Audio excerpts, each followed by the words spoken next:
And also, we're getting some breaking news about Joe Biden. The White House says the president has tested positive for COVID-19. Biden was set to give a speech in Las Vegas to a Latino civil rights organization. Here's how that announcement was made. The president has been at many events, as we all know, and he just tested positive for COVID. Just want your initial thoughts in terms of what we know at this hour and how long this potentially could leave the president in isolation for. Yeah, so, we know very little. So far, what we've been told is that it's a mild infection. He's got some cough, runny nose, some body aches. He was able to have a conversation with the folks, the organization that he was supposed to be presenting with, so that, from what we understand, he's doing okay. We know that he's boosted. We know that he's fully vaccinated. He's had 2 bouts of COVID before he pulled through. All of that bodes well. The main risk factor that we know, and we don't know in full medical history necessarily, the main risk factor is obviously his age. People of advanced age are at higher risk of having more severe disease.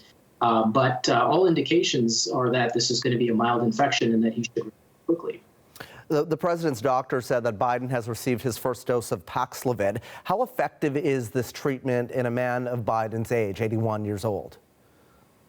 Yeah, so, Paxlovid was established and proven and approved before, we had, at least the study that was initially done was not in a population of people who had vaccination, prior infection, had some immunity. And since then, when we've looked at those data, it doesn't seem to be as important in people who have immunity, who have vaccination, because the risk of bad things happening is already so low. And it depends which study you look at, whether it actually helps much in people like President Biden, who's had vaccination before. But at least some studies suggest that it might still be helpful. It might add a little bit of an extra layer of protection in someone his age. But most of the protection comes from the vaccination. The Paxlovid is debatable whether it's even doing much because he's already so well protected. How dangerous can COVID be given Biden's advanced age, not to mention the strain of running for president of the United States of America? Yeah, so if you look at what's happening in the U.S., most states are reporting an increase in test positivity. There's a little bit of an increase in hospitalizations, calling that a summer wave. Never really went away, but we're seeing a bit more. And most of those hospitalizations are older people. They're people in the range of 85 and older. He's not quite in that range, but he is certainly at a higher risk at his age. The good news is that he's gone through it twice before and that he does have immunity and that it appears to be mild. So obviously it has to be monitored. We have to keep an eye on the reports coming out of the White House. But right now it seems positive. Of course, things could change. Okay, Doctor, appreciate it. We will lean on you again as we learn more about this breaking news. That is our medical contributor, Dr. Samir Gupta, joining us with the breaking news. Okay, let's bring in Richard Madden, who I think we have connected in Washington. So, Richard, how will this COVID diagnosis impact Biden's campaign? Well, it doesn't help, and it obviously is going to add more panic to members of his own party, lawmakers, big Democratic donors who are worried about the president's health and agility and vitality to lead the party into a second term. And it also comes as an internal poll commissioned by a Democratic-led firm shows Biden is either trailing or having troubles holding 14 swing states in the U.S. as we head into November. So clearly this is not a good look for Biden as he tries to prove that he does have the goods to lead a second term. And he was set to speak at be the keynote speaker at a major Latino fundraising Latino political action committee tonight that is key to his coalition. Hispanics, Latinos helped deliver Biden the keys to the White House in 2020, and polls are suggesting that he is slipping. That support is slipping away. So this is a very concerning moment for President Joe Biden. As your last guest noted, that his symptoms do appear to be mild. As the White House doctor issuing a statement a short time ago, saying that the president is taking Paxlovid. He's going to be isolating at his his home in Delaware. But clearly, this would suggest that the president is he's not going to be on the campaign trail at this critical time where he tries to fend off and prove to American voters that he has the goods to continue. But clearly, this is a tremendous setback to the president as the campaign kicks into high gear. Yeah, huge setback. And of course, Richard, this all comes, as you note, as pressure is mounting for Biden to drop out of the race. Yeah, the calls are growing louder from within, and today we had a big one. Adam Schiff, a congressman from California. Canadian viewers might recognize his name as one of the impeachment managers in Donald Trump's impeachment trial, is the latest to publicly call for President Biden to exit the race. Now, Adam Schiff is a big name among the party, and he's about to become the next senator for California, one of the biggest prizes and most valued states for Democrats. He wrote in a statement today, I'm just going to read a bit of it here.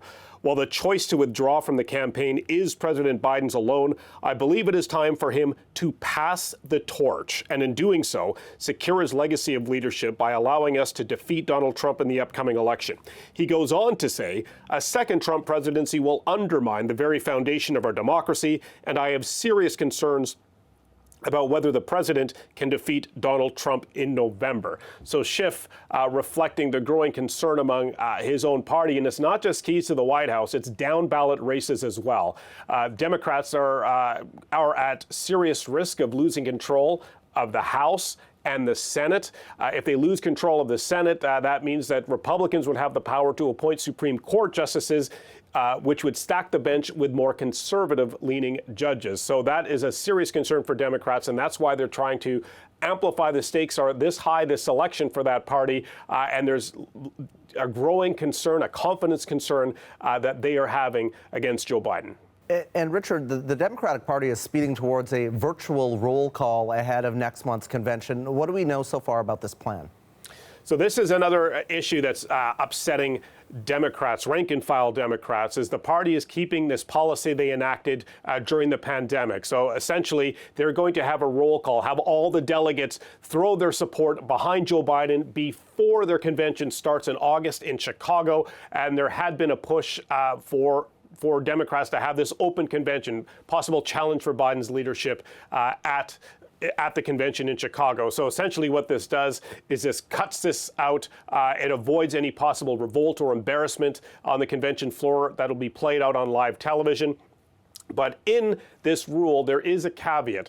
There won't be any roll call until the 1st of August. So if you're a Biden detractor, that gives you about a week and a bit to get your ducks in a row. But clearly, Biden has signaled repeatedly he isn't going anywhere. He is not going to exit the race, and he will remain at the top of the ticket.